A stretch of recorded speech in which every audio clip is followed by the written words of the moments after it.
नमस्कार दोस्तों, आप सभी का स्वागत है डॉक्टर मेहता क्लासेस के यूट्यूब चैनल पर। और जैसा कि आपको पता है, हम साइंस की लाइव क्लासेस चला रहे हैं जिसमें कि बायो का सेशन मैं ले रहा हूं। और आगामी जो वैकेंसीज आ रही है इसके हिसाब से ये सेशन बहुत ही ज़्यादा फायदेमंद होने वाला है। तो आज का जो सेशन होने वाला है वो पारिस्थितिकी तंत्र इकोसिस्टम पर का सेकेंड पार्ट हम ले रहे हैं। कल फर्स्ट पार्ट लिया था, आज सेकेंड पार्ट हम ले रहे हैं। जल्दी से आप जुड़ जाइए। सभी को गुड इवनिंग। उमा कुमारी गुड इवनिंग।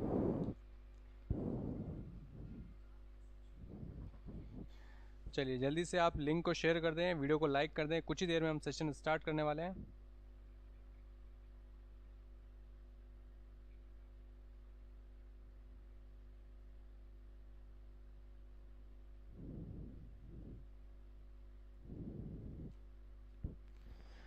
वीडियो को लाइक कर दें, एक बार शेयर कर दें आप जल्दी से जल्दी, ताकि ज़्यादा से ज़्यादा स्टूडेंट जुड़ पाएँ। आज का जो सेशन होने वाला है वो है इको सिस्टम के सेकंड पार्ट हम लेके आए हैं, पारिस्थितिकी तंत्र, है ना। इसके अच्छे क्वेश्चन हम देखने वाले हैं। ठीक है, चलिए जल्दी से आप कनेक्ट हो जाइए और बने रहें। स्टार्ट करने वाले हैं कुछ ही देर में।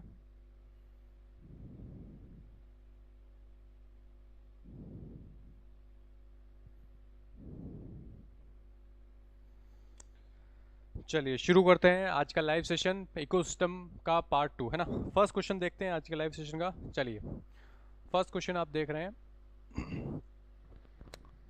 एक पोषण स्तर से दूसरे पोषण स्तर में ऊर्जा का स्थानांतरण होता है ना।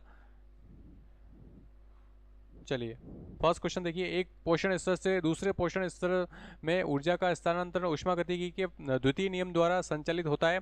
शाकाहारियों से मांसाहारियों में ऊर्जा स्थानांतरण की औसत दक्षता कितनी है? कितने प्रतिशत जो होती है ऊर्जा का ट्रांसफर होता है ना? 25%, 50%, 10% या 5%? बताइए। अच्छा क्वेश्चन है। फर्स्ट क्वेश्चन आज के लाइव सेशन का आप देख रहे हैं। आज इकोसिस्टम के क्वेश्चन हम देख रहे हैं ना, इकोसिस्टम पार्ट 2 ले रहे हैं। ठीक है, चलिए बताइए। Rakesh good evening. Manisha good evening. Rakesh सी बता रहे, कोमल शर्मा 10% बता रहे हैं।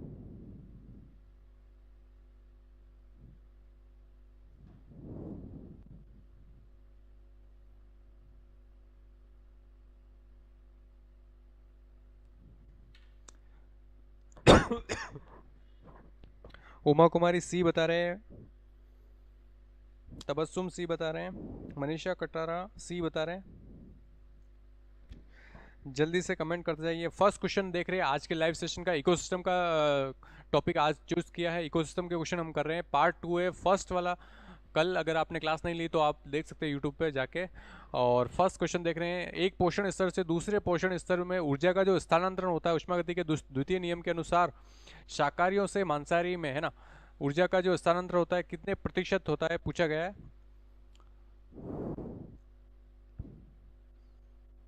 कुकू कंचू सी बता रहे हैं। चलिए देखते हैं इसका आंसर। इससे रिलेटेड कल भी अपन ने एक क्वेश्चन किया था। सी इसका राइट आंसर हो जाएगा, है ना। 10%, है ना। ऊर्जा का जो स्थानांतरण होता है वो एक लो होता है, दक्षांश का नियम, है ना। ठीक है, दक्षांश का नियम ये बोलता है कि जब ऊर्जा जो एक ट्रॉफिक स्तर से दूसरे ट्रॉफिक पोषण स्तर में जाती है तो 90% ऊर्जा का क्या हो जाता है, लॉस हो जाता है। 90% एनर्जी का लॉस हो जाता है और 10% एनर्जी ही आगे फॉरवर्ड होती है ना। तो कितने 10% इसका राइट आंसर हो जाएगा, है ना। ऑलमोस्ट सबका करेक्ट है। चलिए वेरी गुड, आगे बढ़ते हैं। हाँ, सेकंड क्वेश्चन देख रहे हैं आज के लाइव सेशन का। बताइए, सेकंड का आंसर आपको करना है। खाद्य श्रृंखला में सर्वाधिक उत्पादन किसका होता है ना? इन food chain which of the following produces in the largest amount, है ना। प्रोड्यूसर, उत्पादक, डिकम्पोजर, अपघटक, टर्शरी कंज्यूमर यानी कि तृतीयक उपभोक्ता, या प्राइमरी कंज्यूमर प्राथमिक उपभोक्ता। सबसे ज़्यादा जो है उत्पादन या प्रोडक्शन किसका होता है खाद्य इकोसिस्टम में, है ना। फूड चेन में सबसे ज़्यादा उत्पादन किसका होता है आपको बताना है। वीडियो को लाइक नहीं करी तो लाइक कर लें एक बार जल्दी से सभी। सेकंड क्वेश्चन आप देख रहे हैं स्क्रीन पे, सेकंड का आंसर आपको देना है। राकेश का कमेंट आ गया, राकेश ए बता रहे हैं, प्रोड्यूसर।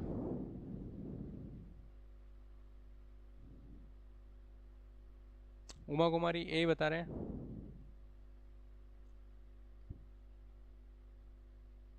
मनीषा ए बता रहे हैं, कोमल शर्मा प्रोड्यूसर्स बोल रहे हैं, यानी कि ए बता रहे हैं, तबस्सुम ए बता रहे हैं।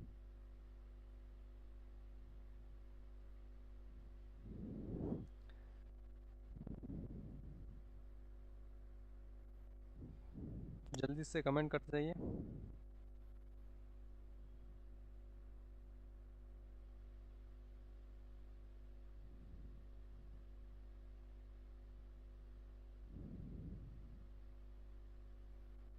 कुकू कंचू ए बता रहे हैं।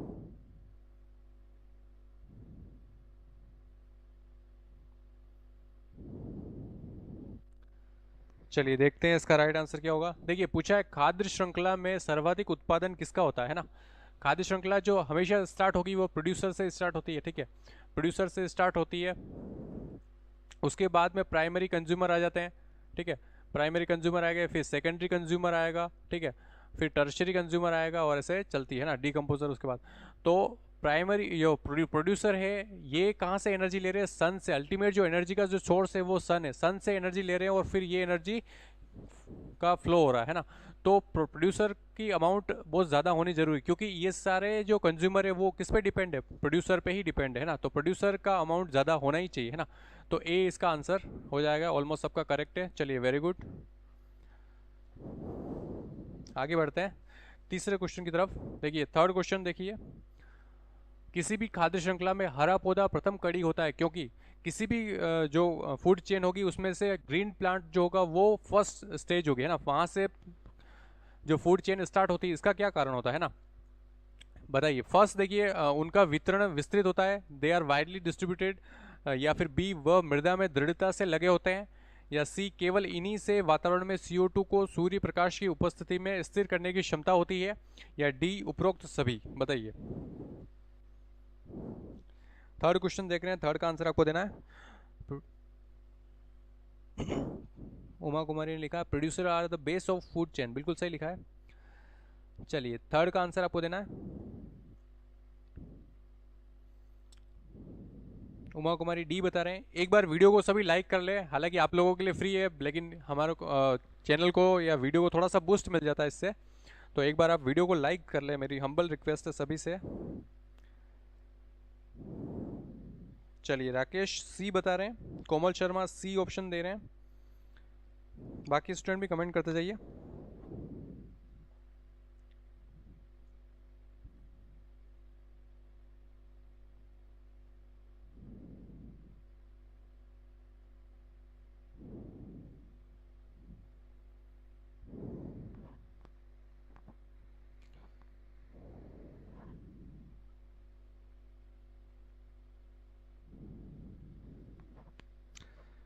पायल मेघवाल सी बता रहे हैं,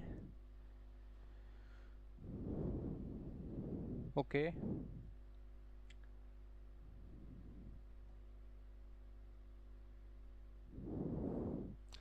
चलिए देखते हैं इसका आंसर क्या होगा। देखिए पूछा है किसी खाद्य श्रृंखला यानी फूड चेन में हरा पौधा जो प्रथम कड़ी में, हर एक पौधे से ग्रीन प्लांट से ही फूड चेन स्टार्ट क्यों होती है। कोई भी जो फूड चेन है वो ग्रीन प्लांट से ही स्टार्ट क्यों होती है ना, इसका कारण पूछा है। देखिए फर्स्ट ऑप्शन पढ़िए, उनका वितरण विस्तृत होता है, नहीं ये तो स्ट्रॉन्ग रीजन नहीं हुआ। वह मृदा में दृढ़ता से लगे होते, नहीं। फिर सी ऑप्शन पढ़िए, केवल इन्हीं से वातावरण की CO2 जो है वो सूर्य प्रकाश की उपस्थिति में स्थिर करने की क्षमता होती है, यानी कि जो फोटोसिंथेसिस की जो प्रोसेस होती है वो सिर्फ ग्रीन प्लांट ही कर पाते हैं ना। ग्रीन प्लांट क्या कर रहे हैं, जो सन की जो एनर्जी है उसको यूज करके आगे उसको फ्लो करवा रहे हैं, ठीक है, तो फोटोसिंथेसिस करते हैं, ठीक है। तो इसका जो राइट आंसर हो जाएगा वो सी हो जाएगा। क्या होगा, सी इसका राइट आंसर हो जाएगा। मनीषा डी लिख रहे हैं, नहीं मनीषा इसका सी हो जाएगा। चलिए आगे बढ़ते हैं, फोर्थ का आंसर आपको देना है।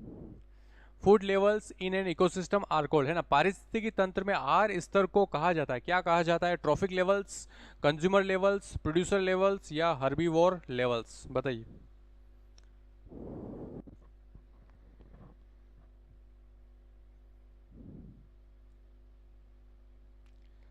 फूड लेवल्स को क्या कहा जाता है, इकोसिस्टम, है ना। आपको बताना है पोषण स्तर, उपभोक्ता स्तर, उत्पादक स्तर, या शाक भक्षी स्तर, है ना। बताइए, उमा कुमारी ए बता रहे हैं ट्रॉफिक लेवल्स, राकेश ए बता रहे हैं, कोमल शर्मा ट्रॉफिक लेवल लिख रहे हैं, तबस्सुम ए बता रहे हैं, पायल मेघवाल ए बता रहे हैं,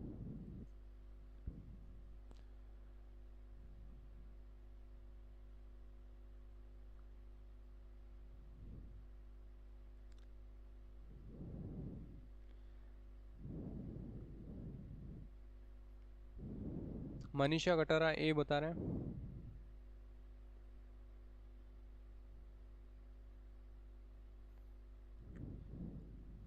कुकू कंचू ए बता रहे हैं,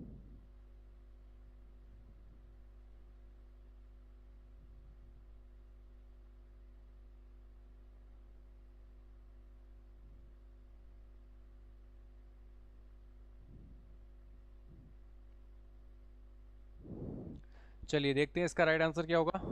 देखिए पूछा है फूड लेवल्स इन इकोसिस्टम, है ना, इकोसिस्टम में जो फूड लेवल्स होते हैं उसको क्या कहा जाता है, क्या टर्मिनोलॉजी यूज़ करी जाती है, तो उसके लिए ट्रॉफिक लेवल जो शब्द है वो यूज़ किया जाता है ना, ट्रॉफिक लेवल। ठीक है, जैसे प्राथमिक पोषण स्तर, द्वितीयक पोषण स्तर, तृतीयक पोषण स्तर, ऐसे ऐसे टर्म अपने को यूज़ इसमें किए जाते हैं। ठीक है, तो इसमें राइट आंसर क्या हो जाएगा, ए इसका राइट आंसर हो जाएगा। ठीक है, चलिए आगे बढ़ते हैं फिफ्थ क्वेश्चन की तरफ। अच्छा क्वेश्चन है, which one of the following is correct food chain, है ना, इसमें से आपको आइडेंटिफाई करना है इसमें से कौन सी जो चेन है वो करेक्ट है ना, निम्न में से कौन सी खाद्य श्रृंखला सही है ना, खाद्य श्रृंखला सही है वो आपको चूज करना है ना। इस टाइप के क्वेश्चन में पहले ऊपर क्वेश्चन आपको ध्यान से पढ़ना है, सही पूछा है या गलत वाली पूछा है, तो पहले सही वाली पे गोला कर दिया, यानी कि सही वाली आपको चूज करनी है ना। चलिए फर्स्ट ऑप्शन पढ़ते हैं, टिड्डा, घास, सर्प, मेंढक, बाज। ठीक है, बी ऑप्शन घास, टिड्डा, मेंढक, सर्प, बाज। सी ऑप्शन बाज, सर्प, टिड्डा, घास, मेंढक, या फिर डी ऑप्शन मेंढक, सर्प, बाज, टिड्डा, घास। बताइए, थोड़ा सा लॉजिक यूज करना है आपको और आंसर देना है। चलिए 2 कमेंट आ गए अभी तक, राकेश ने बी बताया, उमा कुमारी ने बी बताया, पायल मेघवाल भी बी बता रहे हैं,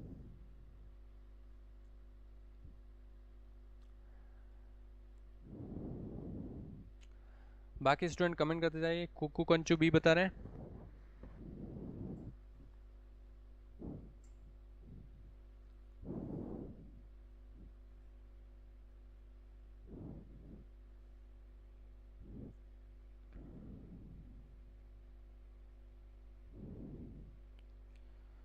तबस्सुम बी बता रहे हैं,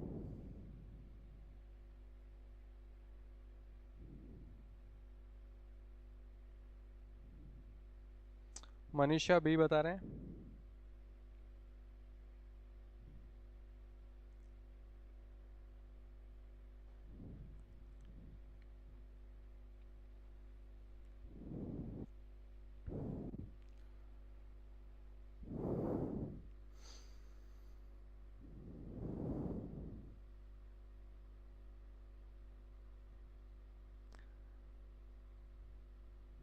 चलिए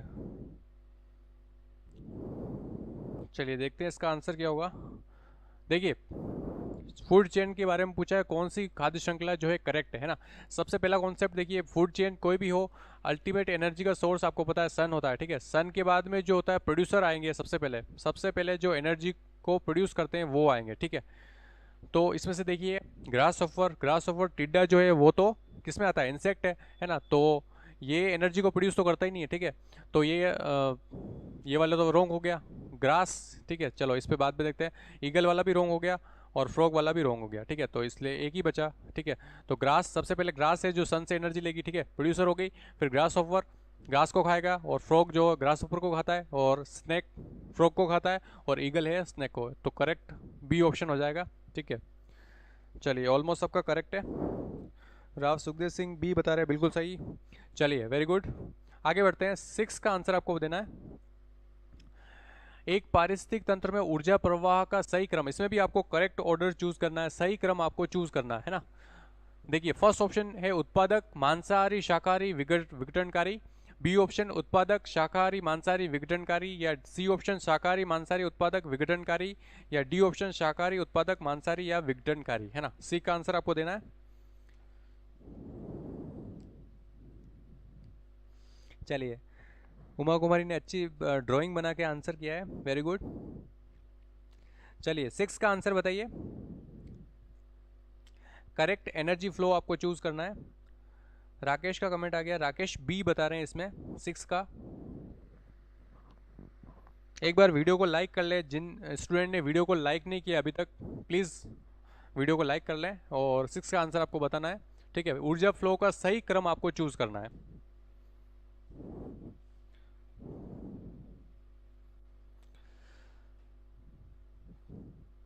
Komal Sharma B option in 6 का बी बता रहे हैं। कुक्कू कंचू बी बता रहे हैं। महेंद्र कटारा बी बता रहे हैं। उमा कुमारी बी बता रहे हैं। मनीषा कटारा बी बता रहे हैं। पायल मेघवाल बी बता रहे हैं।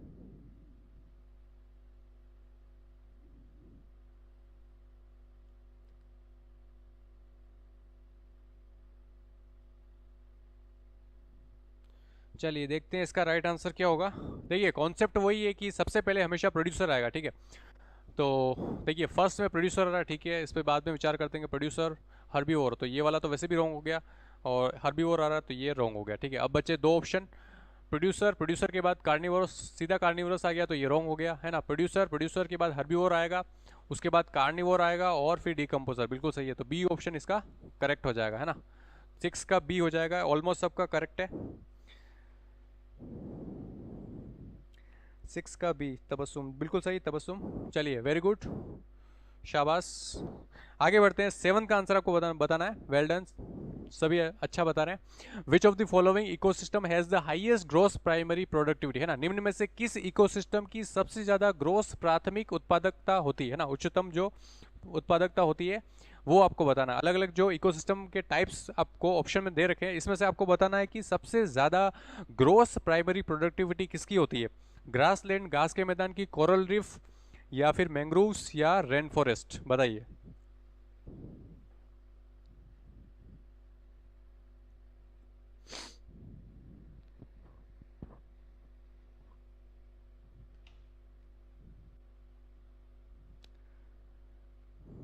सेवन का आंसर आपको बताना है।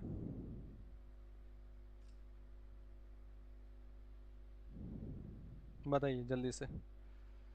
फर्स्ट कमेंट आ गया है राकेश का, 7 का डी बता रहे हैं। उमा कुमारी डी बता रहे हैं।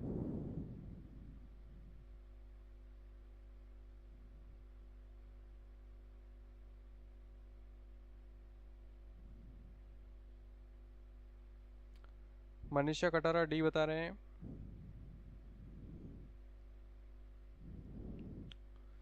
पायल मेघवाल भी डी बता रहे हैं। कोमल शर्मा कोरल रिफ बताया। कुक्कू कंचू डी बता रहे हैं। महेंद्र कटारा डी बता रहे हैं।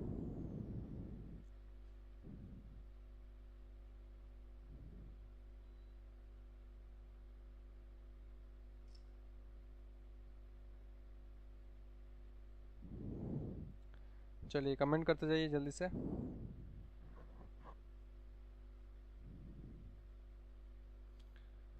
कोमल शर्मा 7 का बी बता रहे हैं।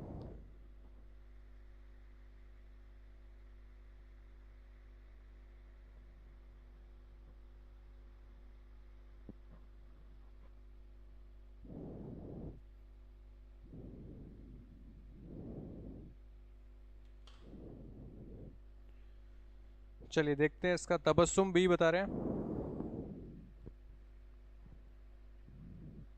चलिए देखते हैं इसका आंसर। देखिए इसमें पूछा है gross primary productivity. Gross primary productivity क्या होती है? जो सनलाइट यूज करके जो एनर्जी को चेंज किया जा रहा है ना, और बायोमास इंक्रीज होता है।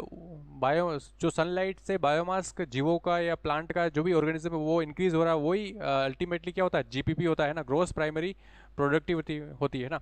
तो यहाँ पे पूछा हाईएस्ट पूछा, तो इसका जो राइट आंसर होगा वो बी होगा, है ना। क्या होगा? बी होगा, कोरल रीफ होगा, है ना।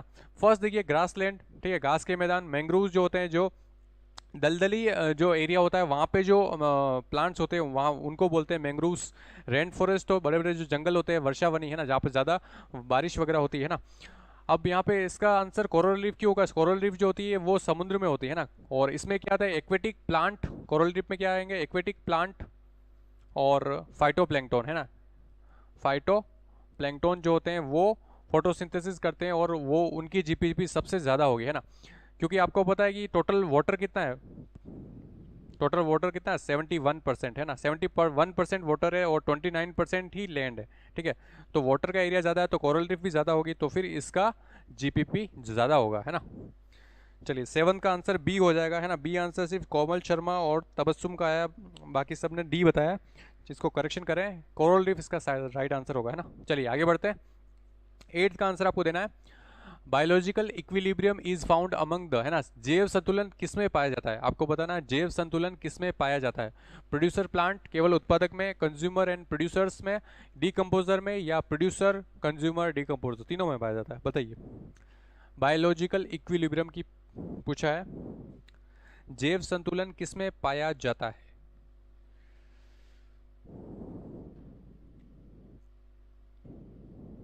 बताइए।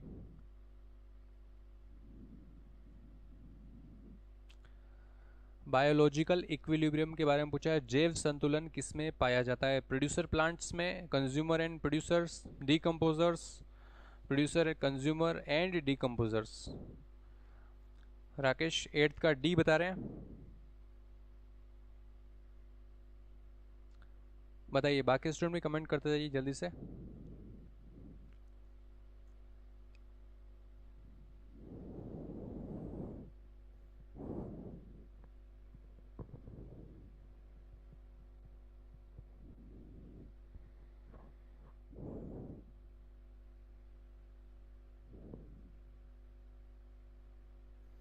उमा कुमारी डी बता रहे हैं, पायल मेघवाल डी बता रहे हैं।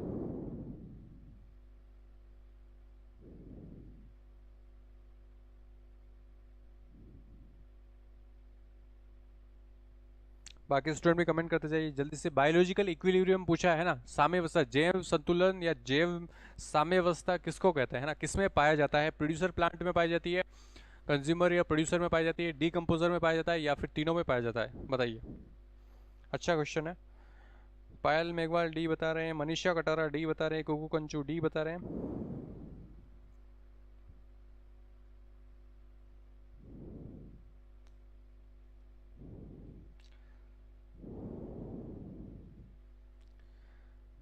चलिए देखते हैं इसका राइट आंसर क्या होगा। देखिए जैव संतुलन की बात करी गई है, जो जैव संतुलन होता है वो नेचर जो होता है, नेचर हमेशा हर चीज़ को बैलेंस कर देती है ना। तो प्रोड्यूसर, कंज्यूमर और डीकंपोजर तीनों जो बैलेंस करते हैं ना, जैव संतुलन किस में पाया जाता है, तीनों में पाया जाता है ना। डी इसका राइट आंसर हो जाएगा, है ना। नेचर अपने आप ही हर चीज़ को बैलेंस कर देती है ना, तो तीनों के हिसाब से ये होगा। तबस्सुम डी बता रहे हो, ये ऑलमोस्ट करेक्ट, सबका करेक्ट है। चलिए वेरी गुड, शाबाश। आगे बढ़ते हैं। 9th का आंसर आपको देना है, the food chain in which microbes split energy rich compound of the producer community is, उस आहार श्रृंखला का को क्या कहते हैं जिसमें सूक्ष्माणु उत्पादक समुदाय के ऊर्जा प्रचुर यौगिकों को तोड़ते हैं ना, बताइए। उस फूड चेन का नाम पूछा है जिसमें क्या होगा, माइक्रोब्स आते हैं ना, माइक्रोब्स जो टूट के एनर्जी बनाते हैं ना। Parasitic food chain, detritus food chain, predator food chain, या प्रोड्यूसर फूड चेन, बताइए। 9th का आंसर आपको करना है।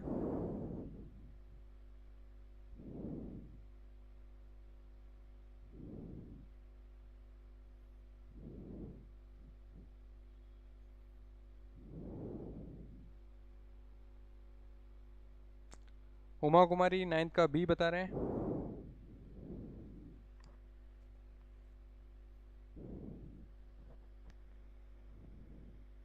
राकेश बी बता रहे हैं।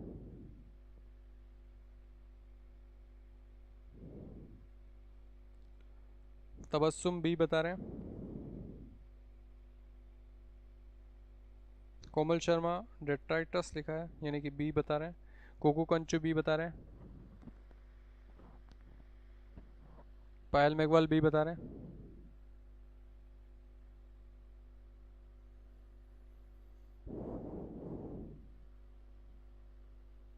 मनीषा कटारा बी बता रहे हैं।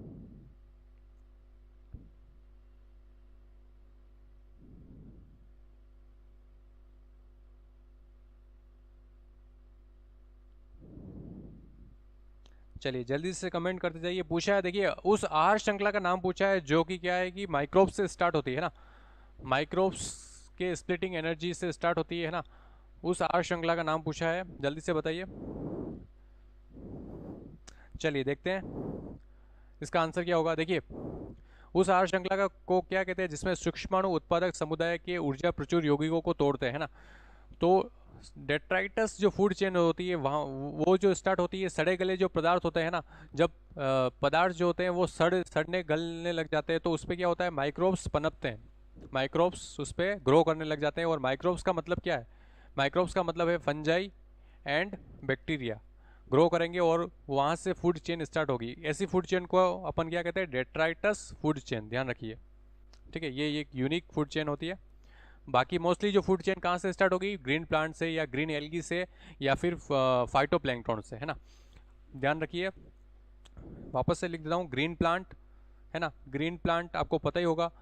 फाइटोप्लैंक्टन, फाइटोप्लैंक्टन क्या होते हैं, जो पानी में होते हैं ना। फाइटोप्लैंक्टन दो दो टाइप के होते हैं, जू प्लैंक्टन होते हैं और फाइटोप्लैंक्टन होते हैं। जो जू प्लैंक्टन होते हैं वो फोटोसिंथेसिस नहीं करते हैं, है ना। लेकिन जो फाइटोप्लैंक्टन होते हैं इनमें क्लोरोफिल पाया जाता है और ये फोटोसिंथेसिस करते हैं ना एक्वेटिक कंडीशन में, ठीक है।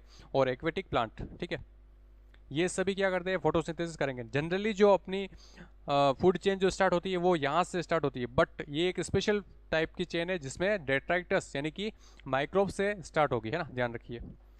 चलिए आगे बढ़ते हैं, 10th क्वेश्चन देखते हैं। 10th का आंसर आपको देना है।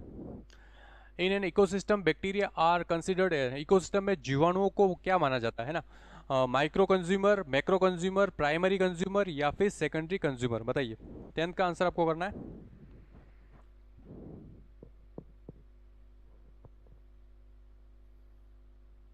In an ecosystem bacteria are considered as, है ना, इकोसिस्टम में जीवाणुओं को माना जाता है, क्या माना जाता है, माइक्रो कंज्यूमर या फिर मैक्रो कंज्यूमर या प्राइमरी कंज्यूमर्स या सेकेंडरी कंज्यूमर्स, बताइए। उमा कुमारी 10th का ए बता रहे हैं।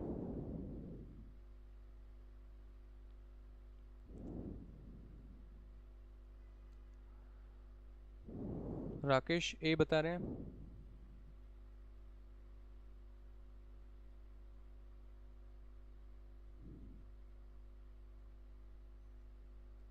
कोमल शर्मा माइक्रो कंज्यूमर लिख रहे हैं, यानी कि ए बता रहे हैं। पायल मेघवाल ए बता रहे हैं। मनीषा कटारा ए बता रहे हैं।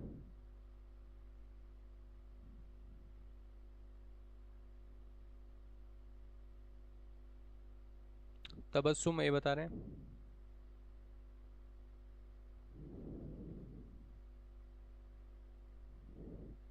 कुकू कंचू ए बता रहे हैं।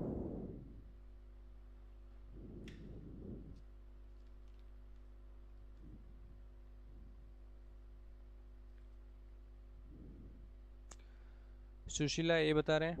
राव सुखदेव सिंह ए बता रहे हैं।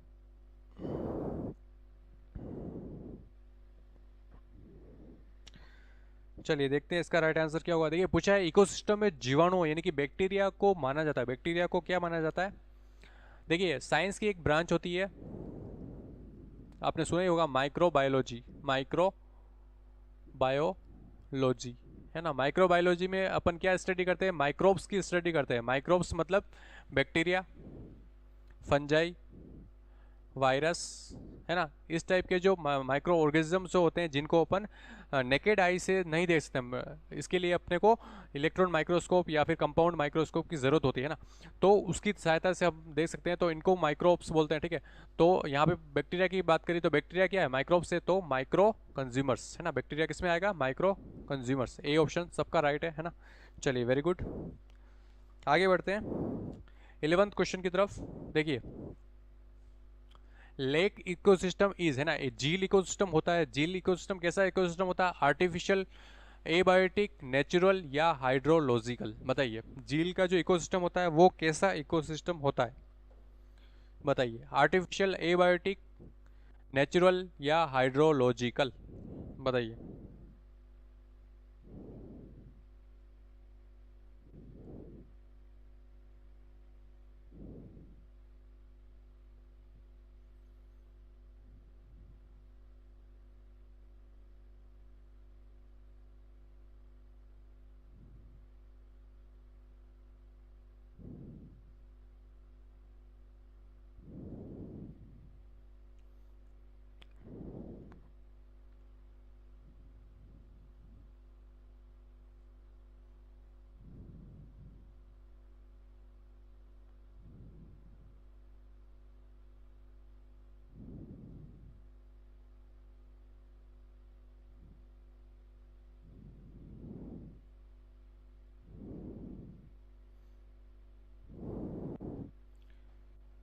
चलिए, राकेश सी बता रहे हैं, कोमल शर्मा नेचुरल यानी कि सी बता रहे हैं, उमा कुमारी सी बता रहे हैं, तबस्सुम भी सी आंसर बोल रहे हैं, कुकू कंचू सी बता रहे हैं, मनीषा कटारा सी बता रहे हैं।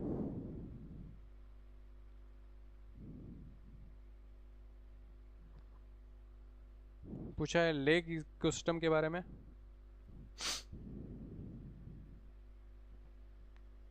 सुशीला सी ऑप्शन बता रहे हैं।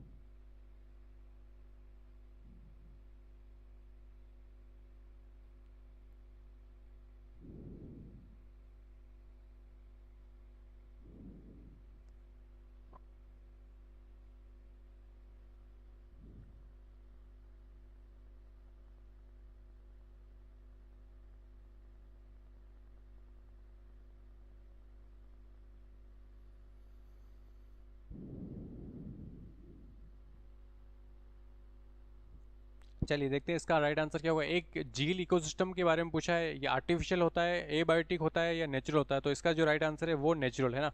कैसा होगा झील इकोसिस्टम, कैसा होता है, नेचुरल होता है। हालांकि झील जो होती है लेक, आर्टिफिशियल लेक भी होती है, बट इन जनरल पूछा है, यहाँ पे कोई स्पेसिफिक नहीं पूछा, तो इन जनरल पूछा है, तो फिर इसका जो आंसर होगा वो क्या हो जाएगा, नेचुरल हो जाएगा। ठीक है, सी ऑप्शन इसका करेक्ट आंसर हो जाएगा। ठीक है, चलिए आगे बढ़ते हैं। 12th का आंसर आपको करना है। इकोलॉजिकल पिरामिड्स आर, है ना, पारिस्थितिकी पिरामिड होते हैं, कितने टाइप के होते हैं आपको बताना। 2 प्रकार के होते हैं, 3 प्रकार के होते हैं, 4 प्रकार के या 5 प्रकार के होते हैं। इकोलॉजिकल पिरामिड्स के बारे में पूछा है, पिरामिड्स कितने टाइप्स के होते हैं आपको कमेंट करके बताना जल्दी से। पारिस्थितिकी में अलग अलग पिरामिड्स होते हैं, आपने सुना होगा नाम, तो इसमें टाइप्स के बारे में पूछा है, कितने टाइप के होते हैं। 2 टाइप के होते हैं, 3 टाइप के होते हैं, 4 टाइप के होते हैं या 5 टाइप के होते हैं, बताइए कमेंट करके जल्दी से।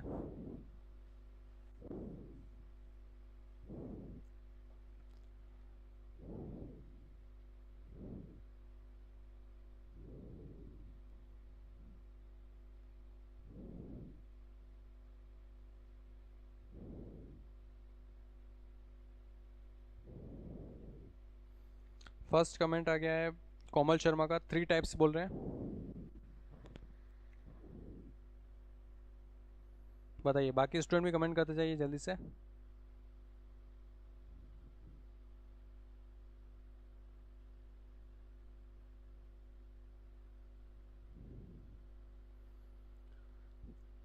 कुक्कू कंचू बी बता रहे हैं, उमा कुमारी भी बी बोल रहे हैं, फिर राकेश रावत भी बी ऑप्शन बता रहे हैं। कोमल शर्मा ने लिखा है pyramid of energy, pyramid of biomass, pyramid of number. Tabassum Bi बता रहे हैं।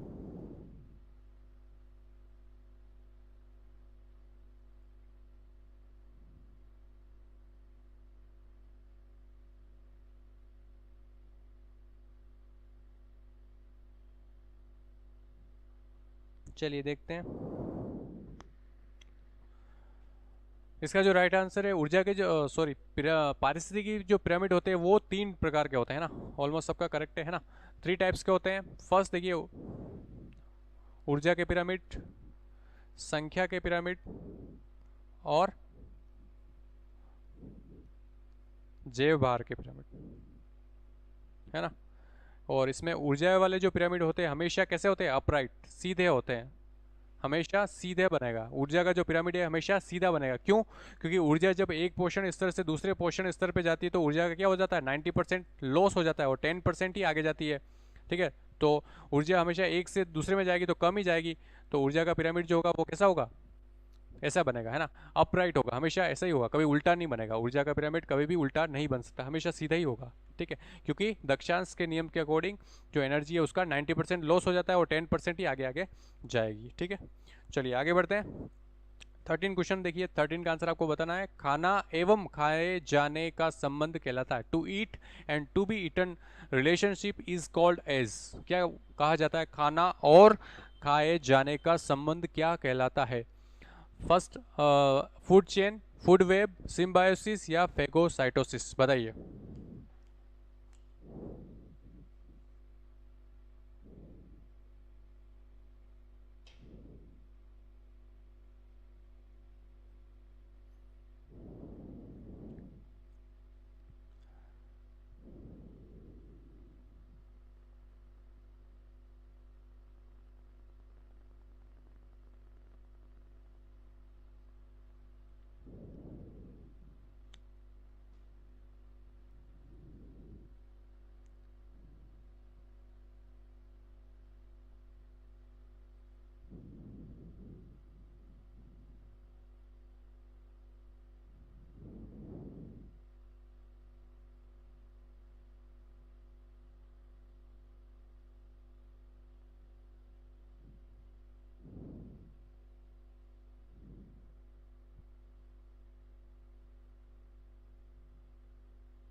चलिए, राकेश बी बता रहे हैं, फूड वेब बता रहे हैं, पायल मेघवाल ए बता रहे हैं, कुकू कंचू ए बता रहे हैं, उमा कुमारी बी बता रहे हैं।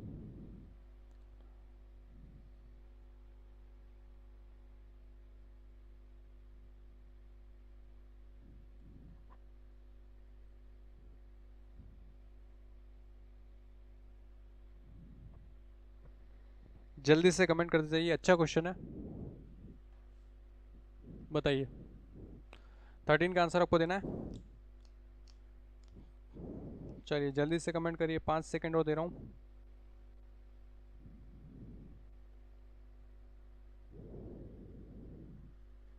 चलिए देखते हैं इसका आंसर क्या होगा।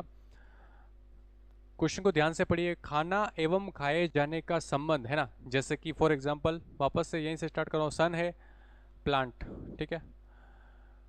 फिर यहाँ पे रेबिट है, ठीक है, ये रेबिट ले लो अपना, ठीक है। रेबिट प्लांट को खा रहा है, ठीक है। और रेबिट को कौन खा रहा है? लोयन बना देता हूँ, ज़्यादा अच्छा तो नहीं बना ठीक है, ये लोयन लिख देता हूँ ऊपर, आप कंफ्यूज ना हो, ठीक है। प्लांट है, प्लांट को कौन खा रहा है? रेबिट खा रहा है। रेबिट को कौन खा रहा है? लोयन खा रहा है ना। तो खाना, रेबिट के लिए खाना क्या है? ये खाना, ठीक है। और रेबिट को कौन खा रहा है? खाया जाना, ठीक है। तो इसमें दोनों चीज़ आ गई ना, खाना और खाया जाना, ठीक है। तो ये क्या बन रही है? फूड चेन बन रही है, फूड चेन बन रही है, ठीक है।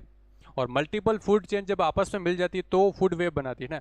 तो इसके अभी जो क्वेश्चन में पूछा है ये, उसके अकॉर्डिंग इसका आंसर क्या होगा? फूड चेन हो जाएगा, ए आंसर हो जाएगा, है ना। और मल्टीपल फूड चेन जब मिलती है आपस में तो वो क्या बनाती है? फूड वेब, है ना, खाद्य श्रृंखला, सॉरी खाद्य जाल बनाती है ना।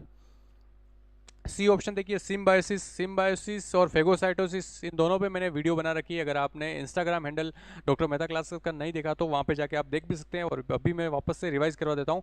सिम्बायोसिस में क्या होता है? इसमें देखिए, एक होता है कॉमन सेलिज्म, कॉमन सेलिज्म, ठीक है। एक होता है पैरासिटिज्म, ठीक है। एक होता है म्यूचुअलिज्म। ये सभी इसके पार्ट्स होते हैं। म्यूचुअलिज्म में क्या होता है? दो जीव आपस में जब दोनों को जो फायदा होता है उसको बोलते हैं म्यूचुअलिज्म, ठीक है। जैसे कि इंसेक्ट है, जैसे बहुत सारे जो इंसेक्ट होते हैं वो क्या करते हैं? फूलों से नेक्टर लेते हैं ना, रस चूसते हैं और फिर उससे एनर्जी लेते हैं, ठीक है। तो फूलों को क्या फायदा होता है? फूलों का पॉलिनेशन हो जाता है ना, परागकण जो होते हैं वो फैल जाते हैं ना, तो उसमें उनके रिप्रोडक्शन में हेल्प मिलती है, ठीक है। जैसे कि मधुमक्खी जो होती है वो फूलों से नेक्टर लेती है, तो म्यूचुअलिज्म का एग्जाम्पल हो गया, ठीक है। दोनों को फायदा होगा, इसमें दोनों स्पीसीज को फायदा होगा। फिर पैरासिटीज में क्या होगा? एक स्पीसीज को फायदा होगा और एक को नुकसान होगा। जैसे कि गाय और जो अपने पालतू जो जीव होते हैं ना, बफेलो वगैरह है, तो इनके ऊपर टिक्स और माइट्स होते हैं ना। टिक्स और माइट्स जो इंसेक्ट जो होते हैं वो रहते हैं, तो वो क्या करते हैं? ब्लड सक करते हैं। तो उनको तो फायदा हो रहा है और गाय और उनको नुकसान हो रहा है, तो वो पैरासिटिज्म का एग्जाम्पल हो जाएगा। कॉमन सेलिज्म का एग्जाम्पल क्या होगा? कि कुछ जीव होते हैं उनको फायदा होता है और दूसरा जो जीव है उसको ना तो फायदा होता है ना ही नुकसान होता है। जैसे कि कुछ बर्ड्स होते हैं, वो क्या करते हैं? अपना नेस्ट बनाने के लिए हेयर लेते हैं। जैसे हिरन, जो डियर होती है उसके उससे उस उसके वहाँ से हेयर ले लेते हैं हिरन से, है ना। तो हिरन को कोई ज़्यादा फर्क नहीं पड़ता क्योंकि थोड़ी मात्रा में हेयर ही वो लेते हैं। तो बर्ड्स को तो फायदा हो रहा है बट डियर को ना तो फायदा हो रहा ना ही नुकसान हो रहा है, ठीक है। तो ये किसका एग्जाम्पल हो जाएगा? कॉमन सेलिज्म का, ठीक है। चलिए, और लास्ट में देखिए फेगोसाइटोसिस, ये एंडोसाइटोसिस का टाइप है। एंडोसाइटोसिस में दो टाइप होते हैं, पिनोसाइटोसिस और फेगोसाइटोसिस। जब सॉलिड पार्टिकल को एनगल्फ किया जाता है तो उसको बोलते हैं फेगोसाइटोसिस, और जब लिक्विड को करते हैं तो पिनोसाइटोसिस, है ना। चलिए आगे बढ़ते हैं 14 की तरफ। देखिए 14 का आंसर आपको बताना है, विच of the following ecosystem would be most stable. निम्न में से कौन सा इकोसिस्टम सर्वाधिक स्थायी होगा, है ना। आपको बताना सर्वाधिक स्टेबल जो है वो इकोसिस्टम की बात कर रहे हैं, पूछ रहे हैं। Man made forest, fresh water lake, सेलाइन lake या नेचुरल फॉरेस्ट? बताइए जल्दी से कमेंट करके आपको बताना है। 14 क्वेश्चन देख रहे हैं हम।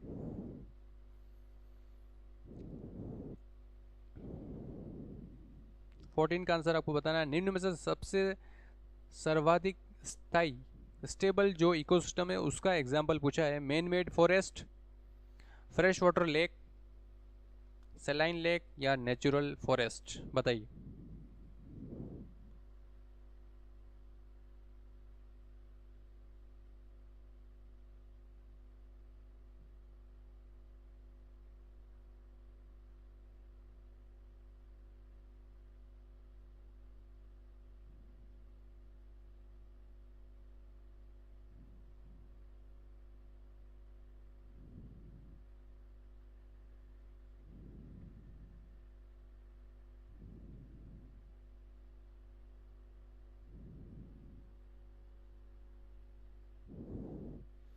फर्स्ट कमेंट राकेश का आ गया, बी बता रहे वो, फ्रेश वाटर लेक बता रहे हैं।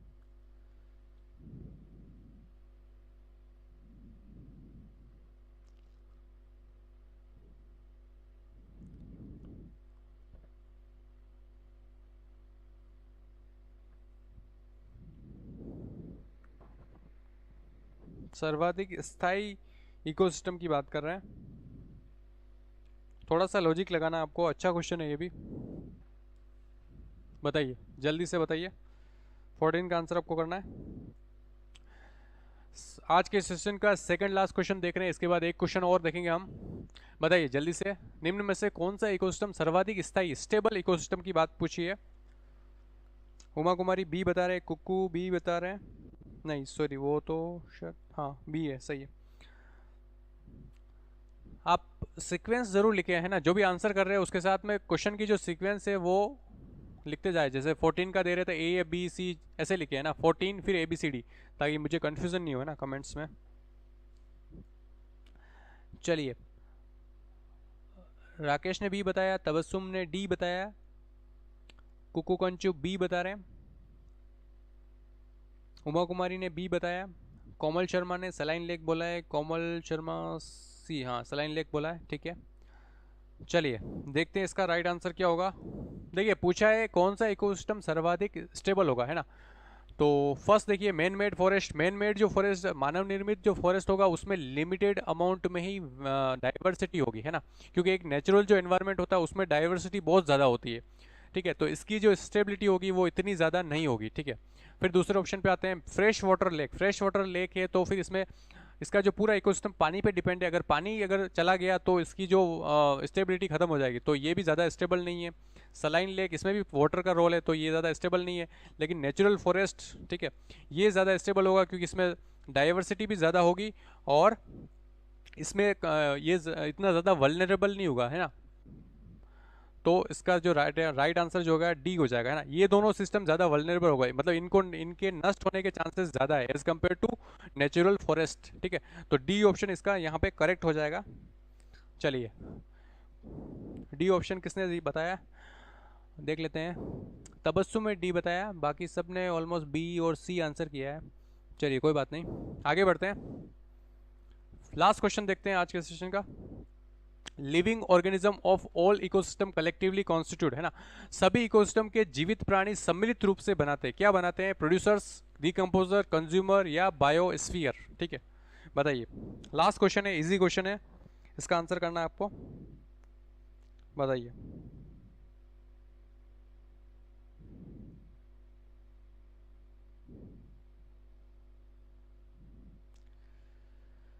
आज के सेशन का लास्ट क्वेश्चन देख रहे हैं, इसका आंसर आपको करना है।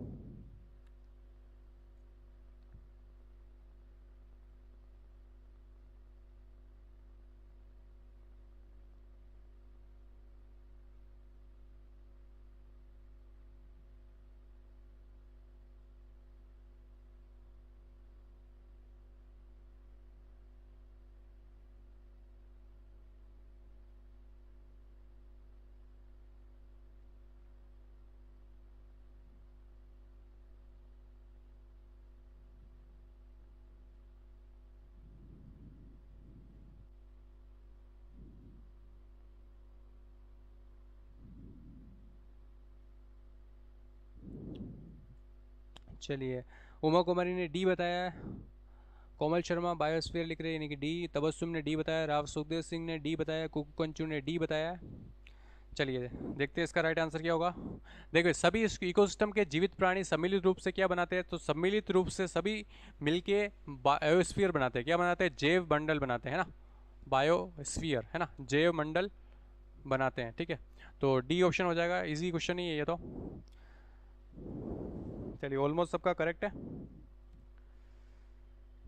पायल मेघवाल डी बता रहे, बिल्कुल सही जवाब है। चलिए आज का सेशन यहीं तक था और आज के क्वेश्चन तो यही थे। लास्ट में जाते जाते एक कोट देख लेते हैं, don't blame the distraction, improve your focus, है ना। ये आज का मोटिवेशनल कोट है आपके लिए कि कभी भी जो डिस्ट्रैक्शन है उस पर ब्लेम, उस पर आरोप मत लगाइए। आपको जस्ट फोकस करना है, आप जो चाह रहे हैं उस चीज़ पे फोकस करना है। क्योंकि अगर अगर आपका फोकस क्लियर नहीं होगा तो फिर डिस्ट्रैक्शन बाहर की जो चीज़ें हैं वो आपको प्रभावित करेगी, और वो प्रभावित करेगी तो फिर आपकी जो प्रोडक्टिविटी है अल्टीमेटली वो डिक्लाइन होगी। आप जो चाह रहे हो, आप जो टारगेट बना रहे हो, सपोज फॉर एग्जांपल आपने एक दिन का टारगेट बनाया कि आज मुझे 5 घंटे पढ़ाई करनी और ये टॉपिक 10 टॉपिक मुझे कवर करने हैं, ठीक है, लेकिन आपका ध्यान भटक रहा है, आप दूसरी चीज़ों में अगर दिमाग ज़्यादा लगा रहे हैं ना, तो फिर क्या होगा, आपने जो टारगेट बनाया वो टारगेट पूरा नहीं होगा। तो फिर अल्टीमेटली फिर आप बोलेंगे कि परिस्थितियाँ ऐसी थी, वो ऐसा था, ये टाइम नहीं मिला मेरे को, है ना। तो ये अदर चीज़ों को या दूसरी चीज़ों को ब्लेम करने से कुछ नहीं होने वाला, आपको जस्ट फोकस करना है। इसका मैंने पहले भी बताया था आपको, कोई मेन रिवर वाला कॉन्सेप्ट है ना, तो आपकी जो मेन रिवर है उस पर आपका फोकस ज़्यादा होना चाहिए ना। तो आज का ये मोटिवेशनल कोट है आपके लिए। चलिए, सेशन कैसा लगा आप कमेंट करके ज़रूर बताइए, और कितने क्वेश्चन आपके राइट हुए वो भी आप कमेंट में लिख सकते हैं, ठीक है। तो आप लिख दें, जल्दी से कमेंट लिख दें। Thank you Sukhdev, thank you Uma Kumari. Uma Kumari 12 question right है, वेरी गुड, शाबाश। Rakesh thank you. बाकी स्टूडेंट भी लिख सकते हैं आपके कितने क्वेश्चन राइट हुए, इससे जस्ट ये कमेंट है, बट इससे क्या होगा, आपको एक मोटिवेशन मिलेगा कि हाँ आज मेरे इतने क्वेश्चन हुए, कल को और मेरे को ज़्यादा करना है ना। तो वही आप जैसे जैसे धीरे धीरे इम्प्रूव होंगे, ठीक है। कोमल शर्मा 14 राइट है, वेरी गुड, बहुत ही शानदार।